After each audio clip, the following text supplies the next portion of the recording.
रघुकुल रीति सदा चली आई, प्राण जाए पर वचन न जाई।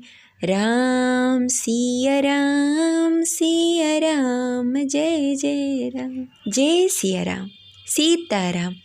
आप सभी को विवाह पंचमी की हार्दिक शुभकामनाएं। प्रिय श्रोताओं, आप सभी पर भगवान श्री राम और माता जानकी की कृपा सदा सर्वदा बनी रहे। आज सुनेंगे विवाह पंचमी की कथा, तो प्रेम से बोलिए जय श्री राम सीताराम। हिंदू धर्म में मार्गशीर्ष मास की शुक्ल पक्ष की पंचमी तिथि के दिन विवाह पंचमी के रूप में मनाया जाता है। यह अत्यंत ही पावन और पवित्र दिन माना जाता है। मान्यता है कि इसी दिन अयोध्या के राजा प्रभु श्री राम और जनक नंदिनी माता सीता का अलौकिक विवाह संपन्न हुआ था। इसीलिए आज भी यह तिथि हर साल अत्यंत श्रद्धा और उत्साह के साथ मनाया जाता है। विवाह पंचमी के दिन भक्तजन भगवान श्री राम और माता सीता के विधिवत पूजा आराधना करते हैं और उनसे आशीर्वाद प्राप्त करते हैं, जिससे उनके दाम्पत्य जीवन में सुख शांति और समृद्धि बनी रहे। ऐसा कहा जाता है कि यदि आपके विवाह में देरी हो रही हो या फिर वैवाहिक जीवन में बाधाएं आ रही हो, तो इस दिन पूजा करने से, व्रत रखने से सभी बाधाएं दूर हो जाती है। इस बार विवाह पंचमी 25 नवंबर 2025 दिन मंगलवार को मनाया जा रहा है। इसी दिन विधि विधान से भगवान श्री राम और माता जानकी की पूजा आराधना की जाएगी और इसके साथ ही रामचरितमानस का पाठ किया जाता है और उसके बाद भगवान श्री राम और माता जानकी की कथा सुनी जाती है। तो आइए पूरी श्रद्धा और भक्ति के साथ सुनते हैं विवाह पंचमी की कथा। तो प्रेम से बोलिए जय श्री राम सीताराम। धार्मिक मान्यताओं के अनुसार त्रेता युग में भगवान श्री राम विष्णु के अवतार माने जाते हैं। उनका जन्म अयोध्या नगरी में राजा दशरथ के घर बड़े पुत्र के रूप में जन्म हुआ था। वहीं सीता राजा जनक की पुत्री थी। कहा जाता है कि सीता जी का जन्म धरती से हुआ था। राजा जनक हल चला रहे थे, उस समय उन्हें एक नन्ही सी बच्ची मिली थी जिसका नाम उन्होंने सीता रखा था। यही वजह है कि सीता जी को जनक नंदिनी के नाम से भी जाना जाता है।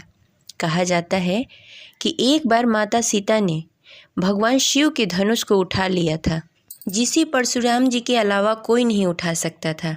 यह दृश्य देखकर राजा जनक को बहुत ही आश्चर्य हुआ। ऐसे में राजा जनक ने यह निर्णय लिया, जो भी व्यक्ति भगवान शिव के धनुष को उठा पाएगा, सीता का विवाह उसी से होगा। फिर सीता जी का स्वयंवर के लिए घोषणा कर दी गई। भगवान श्री राम अपने छोटे भाई लक्ष्मण और गुरु विश्वामित्र के साथ गए और देवी सीता के स्वयंवर में प्रतिभाग किया। वहाँ पर कई और राजकुमार भी आए थे, पर कोई भी शिव जी के धनुष को उठा नहीं सका।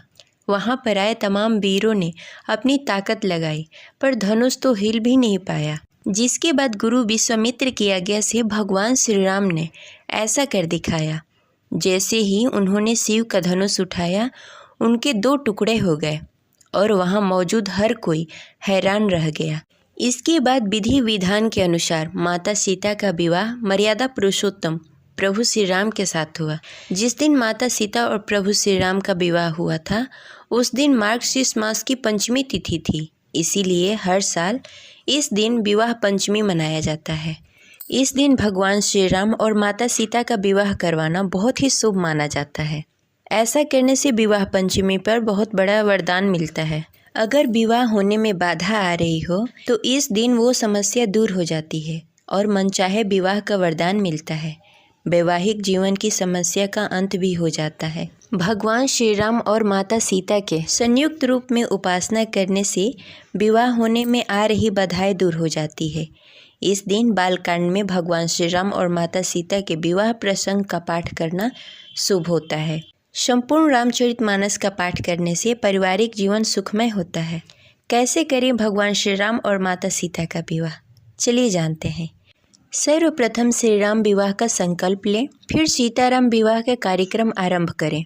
भगवान श्री राम और माता सीता की प्रतिमा या मूर्ति स्थापित करें।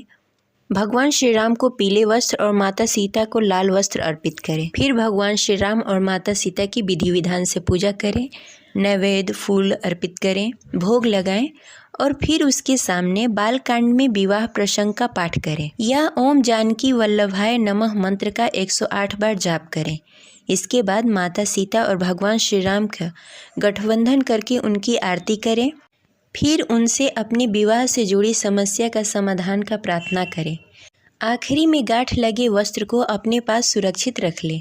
ऐसा करने से आपकी सारी समस्याओं का समाधान हो जाएगा और आपका वैवाहिक जीवन सुखमय बीतेगा। ये रही आज की कथा। आशा करते हैं आपको अच्छी लगी होगी। तो इस वीडियो को लाइक करें और ज़्यादा से ज़्यादा लोगों को शेयर करें।